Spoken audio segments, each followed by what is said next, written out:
Hi, and congratulations on your 2022 Nissan Sentra SV. This is a great vehicle, phenomenal styling, really nice drive, and good on gas. Lots and lots of features. But you already know that. So we're going to go back through and do a refresher on all the features that you got with your vehicle to help you get familiar with it. If you still have any questions at the end, please don't hesitate to reach out. I'll help do anything I can to answer your questions for you, and all of my contact info will follow. Let's have a look at what you got with your new Sentra. We're going to start right here at the infotainment system, where you have a beautiful 8-inch full color touchscreen display. With this, if I go to my source, I've got AM, FM, satellite radio, which comes free for the first 3 months. After that, if you'd like to continue, it will revert back to the preview station with a toll-free number. Just give them a call. They're super helpful. They'll get it all hooked up for you. If you don't want it, don't do anything. It should just stop after 3 months. USB 1 and 2 are down below here. USB 1 is a Type-C USB. This is the newer USB. It is a faster charge and faster transferring data. USB 2 is your traditional Type A USB that everybody has seen for years. You've also got Bluetooth, auxiliary, Apple CarPlay, and the only thing that you don't see is Android Auto because it hasn't been connected yet. So we're going to back at it here. To set your phone up, you're going to go into the settings on the bottom right corner here. Then you're going to go to connections. Then you're going to hit add new. From there, on your phone, you want to go into your settings and then Bluetooth. You're going to look for My Sentra. Once it pops up, tap on it. Wait for a moment. You'll get a message pop up with a number on it. Confirm it's the same number that you see on the screen and then press pair. If you have an Apple phone, you'll then need to press allow once. If you have an Android phone, you'll need to press allow twice. Now, the other thing as well, if you have an Android phone, especially if it's a Samsung, if you have a lock screen on your Android phone, once your phone is connected, you're going to want to back out to the main settings screen on your phone. You're going to go down to lock screen. Then you're going to go into smart lock. You're going to go to trusted devices, and you're going to add a trusted device. The trusted device that you're going to add is My Sentra. For whatever reason, a lot of times once your phone locks up, if you don't do this, it will disconnect from the vehicle. So just be sure to do that. We're going to back out to the main settings again. Now, we just went through daylight savings time here in Nova Scotia, but when it comes time again, all you got to do is go into clock, set clock manually, and everything can be adjusted right here. And any adjustments that you make right here also show up over here in the driver assist display. The fastest way back out of anything in your settings screen is simply hit the audio or the menu button, depending on which screen you want to be on. As we move down, we see we've got dual climate control here. Right now, it's just the regular one, and I'm going to say auto. What auto does and what I recommend, find a temperature that you're comfortable with. Press auto. This is going to automatically adjust your fan speed and where your airflow is going. What it's going to do is it's going to try and get you up or down to that temperature as fast as possible, and then do what it has to maintain it. Now, because my temperature gauge has not moved yet, and as we can see, it's -3 outside, so it's cool, my fan is all the way down at the bottom, because if it cranks up right now, it's just cold air that's going to come out. As soon as that temperature gauge over in the driver cluster starts to move, my fan is going to start to dial up all on its own. As we get closer to this temperature, the fan will dial back on its own. It may also change the air source as to where that air source is going once we start to get closer to the temperature. And as you just saw there, it's already moved up 1, and that will continue to do so. Now, because it's dual climate control, I can see 2 temperatures. Right now, everything is synced to the driver's side, but if I turn this dial, my passenger can set their own temperature, whether it's above or below the driver temperature. Once the passenger is out, simply push the sync button and everything will reset back to the driver's side. You can manually adjust where your airflow is going to go using either this button or put it straight on the windshield quickly here. Or you can manually adjust your fan speed here, but as we see when I do, it turns off auto. Rear defrost will also activate your heated side mirrors for you. Down below here on the gear shift, there's one thing I do want to point out. In drive, I can see that right there. But there is a little button here on the back of my gear shift that when I push this, I now see an S up beside my D. That means I'm in sport mode. Sport mode is going to give me some extra torque on the motor. You're also going to rev higher on your RPMs. That's in case you're losing your passing lane, want to get out and around somebody in a hurry. That'll give you that extra boost of power that you need. Don't forget to take it back out of sport mode. It is harder on gas. And all you got to do is push that button again, and we're back to normal there. We're going to put that back in park, and we're going to look at our steering wheel next. All right, here on the right side of the steering wheel, we've got our Bluetooth hands-free and our cruise control settings. So for our Bluetooth hands-free, once you're hooked up, this button here will answer, call, and hang up.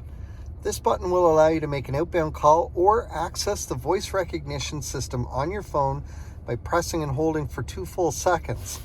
If you have an Apple phone, you'll get Siri. If you have an Android phone, you'll get Hey Google if it's so equipped with it. This button is going to turn on my cruise, and we can see up here on the screen, it pops up in the upper right corner. It's also going to show me my adaptive cruise settings. Now I can set the distance for my adaptive cruise right here. There's 3, 2, or 1 car lengths plus safe distance. Just as an example, for a little bit of a visual, 1 car length plus safe distance while doing 100 kilometers per hour is approximately 2.5 car lengths. Your speed will dictate the distance between you and the vehicle in front of you, depending on what you have set for your adaptive cruise. Now, I'm going to turn my adaptive cruise back off by pushing that. Now, I'm going to press and hold this button,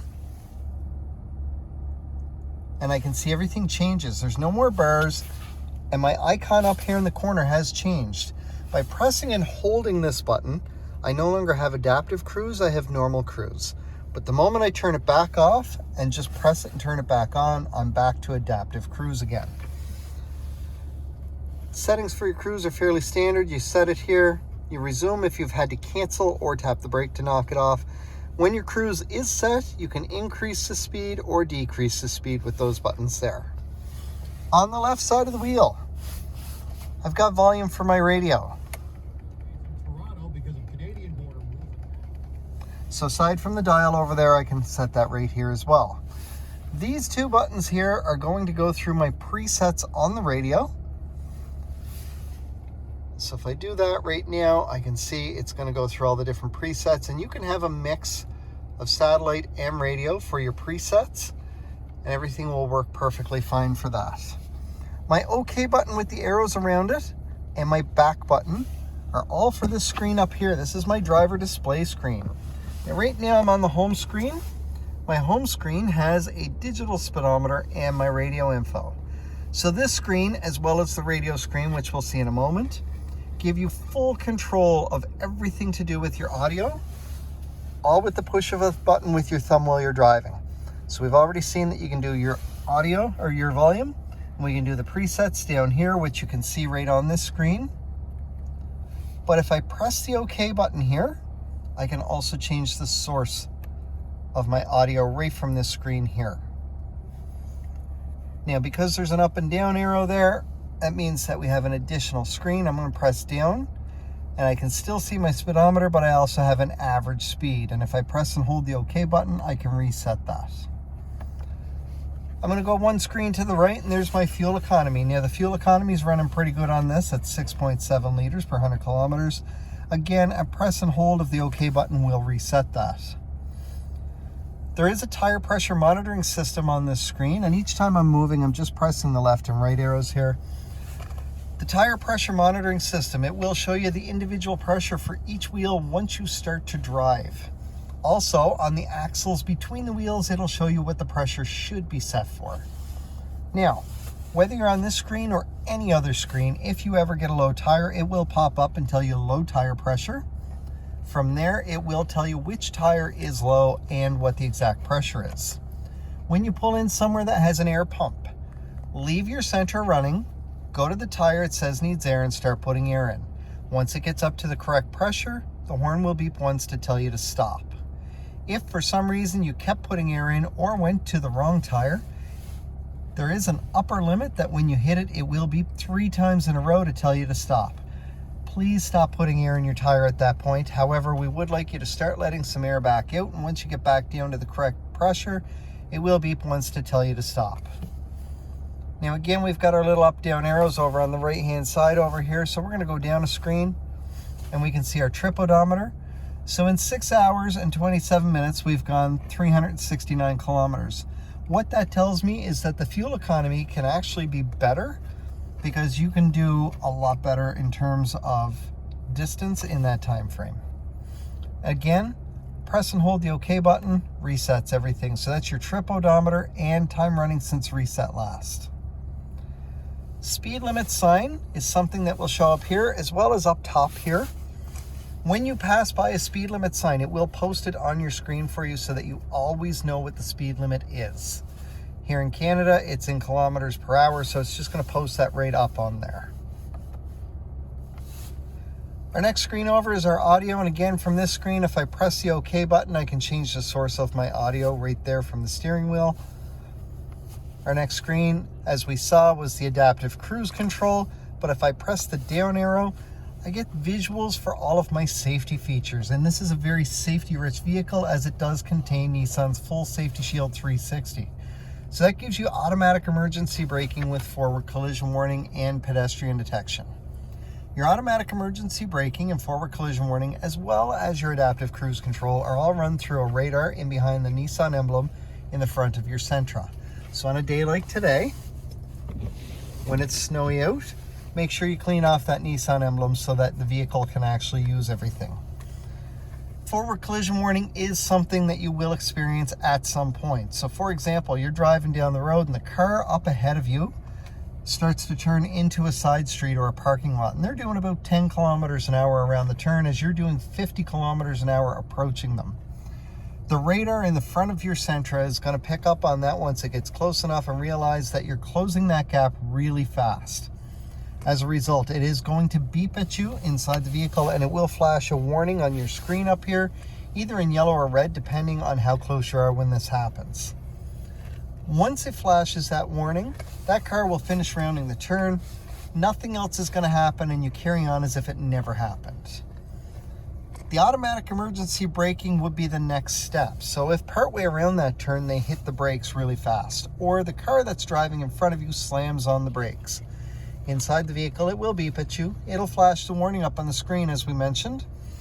It's also going to push back on your foot with the gas pedal a little bit, but you're not going to feel it because your foot should be lifting to go to the brake.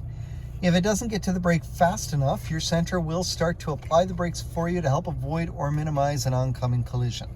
The moment your foot is on the brake, that system shuts off because you are in total control of the vehicle. Your pedestrian detection, which is run through a camera in behind your rear view mirror there, is going to work the exact same way. It's looking for a moving human figure, and if somebody walks out in front of you, it's going to happen the exact same as the automatic emergency braking, but it's going to happen much faster. And the reason being, the car in front of you that hit the brakes still has some forward momentum, while the person who walked out in front of you does not. Hopefully, we will avoid giving them any forward momentum. But as I mentioned, these systems are only designed to avoid or minimize an oncoming collision. Your blind spot indicators are on the inside of the vehicle here. There is LED indicators on each side there that will light up and stay lit up as long as part of a vehicle is in your blind spot. These work at 32 kilometers an hour or higher with a moving vehicle beside you. Will not work on a vehicle that's parked on the side of the road, nor will it work on a barrier on the road. When that indicator is lit up, so let's say our driver's side is lit up, and while it's lit up, we signal to go left. That's going to start to flash, and it is going to beep at you on the inside of the Sentra. Just to let you know, have a look over your shoulder. There is something in your blind spot. You have rear cross traffic detection. Now, your rear cross traffic detection is for when you're backing out of a parking spot, if there's anything coming at you within approximately 2 car lengths. Inside the vehicle here, it will beep at you, and whichever side that vehicle is approaching you from, the blind spot indicator on that side of the vehicle will be flashing to let you know. You have rear sonar and rear emergency braking. Now, if I put this in reverse, I see I have a really nice backup camera, and I have green, yellow, and red hash marks here for distance indicators.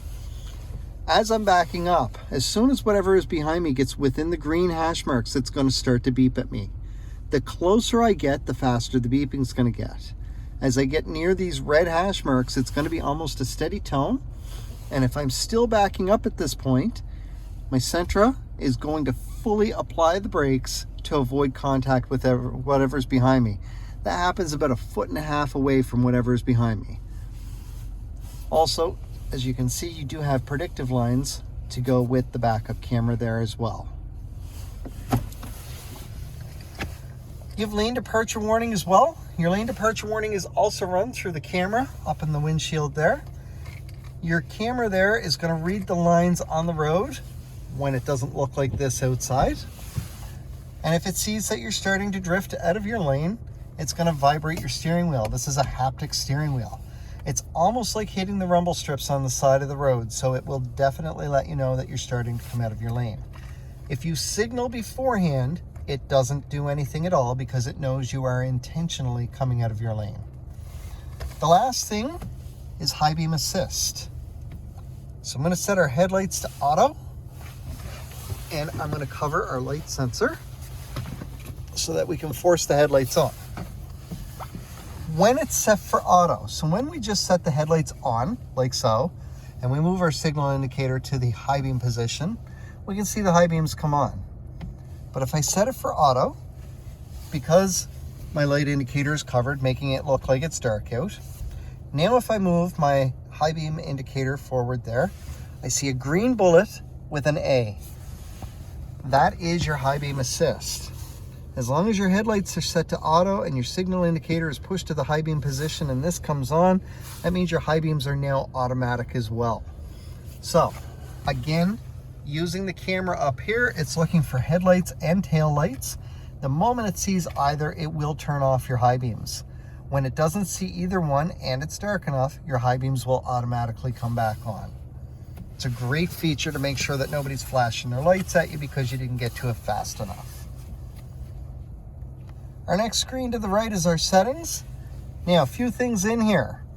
Your VDC settings is where you will go to turn off the traction control. I don't recommend doing this. Most people are not comfortable with this. You really need to know how to drive, especially in these conditions, if you're going to turn this off. So most times we just recommend leaving that alone. Our driver assistance, you want to make sure that all of these are on. However, you are able to turn them off. So your lane departure can be turned on or off right here. Blind spot indicators, same thing. Your emergency braking for front and rear, you can turn them off, but as soon as you turn your Sentra off and then turn it back on, these are automatically going to be re-enabled. These are critical safety features, and Nissan has made sure that they continuously come back on every time you turn your vehicle on, although your blind spot and lane departure can be left off. Now, if you do decide to put a hitch on your Sentra for a bike rack, you are going to want to come in when you go to connect your bike rack. You're going to want to come in and disable your rear emergency braking, which we'll see down below, shows you an icon of the back of the vehicle crashing. Just means that it's disabled, because with the bike rack back there, due to the sensors that are on your bumper, which you want to make sure are clear of snow and ice, you won't be able to back up with the bike rack on there if that's enabled. So don't forget to do that. Speed limit sign is turned on. Parking aids, this is your rear sonar. So again, if you're putting a bike rack on there while the bike rack is on, you might want to come in and disable that, just so that it's not making a pile of noise as you're backing up. Rear cross traffic is on. Driver attention alertness. So this is a neat little feature where if you're driving along and you correct your steering a lot in a very short period of time, you will get a picture of a coffee cup that will show up on the screen here, and it will ask if it's time for a break. It realizes you might not be as alert as you were starting out. Maybe it's time for a tea or coffee. It's just time for a break to stretch your legs, whatever the case may be. You can clear that warning off by pressing OK, but it's not going to take much for it to pop up again.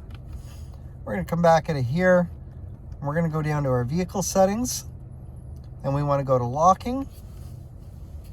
Now, by default, Nissan vehicles are set for ignition off. That means it will automatically unlock your doors when you turn the vehicle off.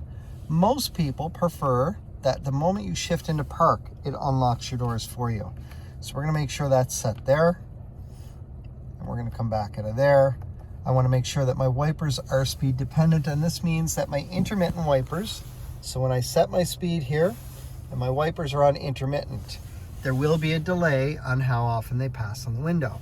Now, when I'm driving residentially, the delay will be one set amount of time, but as I loop out onto the highway and pick up speed, that delay will automatically shorten a little bit because they are speed dependent. Rear door alert is currently off, and it's off by default. This is a safety feature for anybody who may have a young child or an animal, that when you open the back doors, it triggers this when it's set. And if you are going to set it, I recommend horn and alert. So when you open the back door and put something in the back seat, whether it's a child, an animal, groceries, a book bag, anything at all, this will trigger this. It does not trigger it if you just turn around to put something in the back seat while you're already sitting in the front. It's triggered by the back door opening. Once you get where you're going, if you do not open that back door after turning off the vehicle within 20 to 30 seconds, your horn is going to start to beep at you, and it will beep 6 times. It's telling you forgot something in the back seat. Again, this is off by default. Feel free to turn it on as needed. The last thing that we want to make sure is set is our maintenance. Now, the oil control system is set from Nissan, and it's set at 16,000 kilometers. Your oil changes are once a year or when your vehicle tells you. And I say this because in a perfect climate, it would be every 16,000 or once a year. However, here in Nova Scotia, we live in what are deemed extreme conditions, where a lot of short trips in -10 or below, or a lot of short trips in +20 or above are harder on your oil. The system does account for this, and this will tick down faster in those conditions, therefore alerting you to this before you ever get to 16,000 kilometers. This is why we say every once a year or when your vehicle tells you for your oil changes. Oil and filter is set for 16,000. Like I said, it's rare that you'll get there. Your regularly scheduled maintenance is still every 6 months or 8,000 kilometers, and everything is fully laid out in section 10 of the owner's manual to tell what is recommended at all of those intervals. We do highly recommend it. It's your vehicle, it's up to you what you do. Don't be afraid to play with any of your settings. I have customized the menu to remove a blank screen. I'm also going to remove this one that says speed, so that's the average speed that was back on that main menu.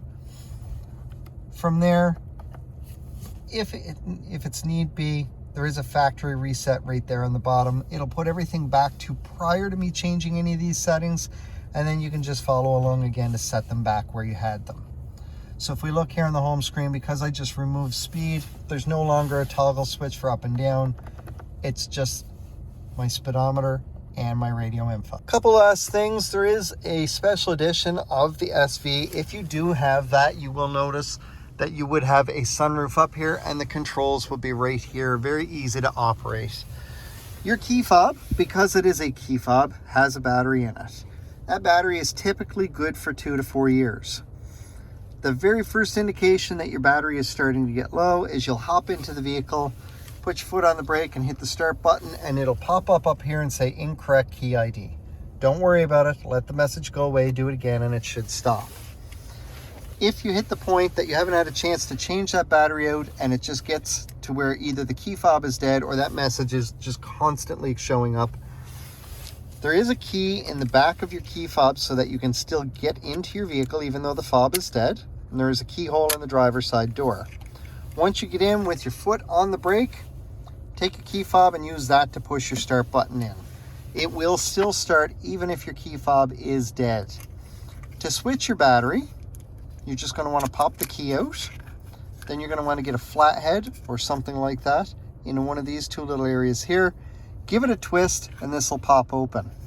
The battery inside looks like a watch battery, just a little bit bigger. There's usually a number on the battery. It's either going to be a CR2025 or a CR2032, which is the more likely of the two. That number is your battery size. Also, on the casing just above the battery is the same number written there so that you know what size battery needs to go in. The batteries are about $7.50, $8 at a drugstore or your big box store. Very easy to change yourself, or your local dealership can do it for you for very close to the same price. Once you get it all back in, put the new battery in, clip this back together, put your key back in, you're good to go. Now on my key fob, I have a panic button. I have my trunk release, which I also have over here. My gas release is down below here. Unlock, lock, and then for my remote start, in order to work remote start, you're gonna press lock, lock, then you're gonna press and hold this top button for 5 full seconds. After that, your vehicle will start and it'll run for up to 10 minutes. If you don't get in within 10 minutes, it will turn off. To get in and engage your vehicle, because there's no key for the ignition, it'll tell you right up here on the screen, even though it's running, put your foot on the brake and hit your start button. That will engage your vehicle for you. You can do 2 remote starts without ever getting in, or you can extend the time by simply doing the exact same thing. Lock, lock, press and hold for 5 seconds. It will add an additional 10 minutes to your run time from wherever you are in the run time. So if it's been running for 7 minutes, when you do it again, it'll run to the 17-minute mark. If you try and cheat the system and remote start it and then do it again right away, you're gonna get a grand total of 11 minutes. You can do 2 remote starts without ever getting in, or 1 remote start with an extension, but after that, in order to remote start your vehicle again, you have to get in, turn it on, and get up to 30 kilometers an hour in order to reset it. Now the thing I did miss earlier, heated seats are just right here as well. Congratulations again on your 2022 Nissan Sentra SV. This is a great vehicle. I've driven a couple of these for demos. I absolutely love the drive of them. It's such a sporty look and feel to it. Tons of features on it, and they're going to make sure that you love your vehicle. If you do still have any questions after going through any of this, please don't hesitate to reach out and let me know. All of my contact info will immediately follow. You can call, text, email, or stop into O'Regan's Nissan at 60 Baker Drive in Dartmouth, Nova Scotia, and I'll do everything that I can to help answer your question for you. I look forward to seeing you when you're in for your regular service or for when it's time for your next vehicle.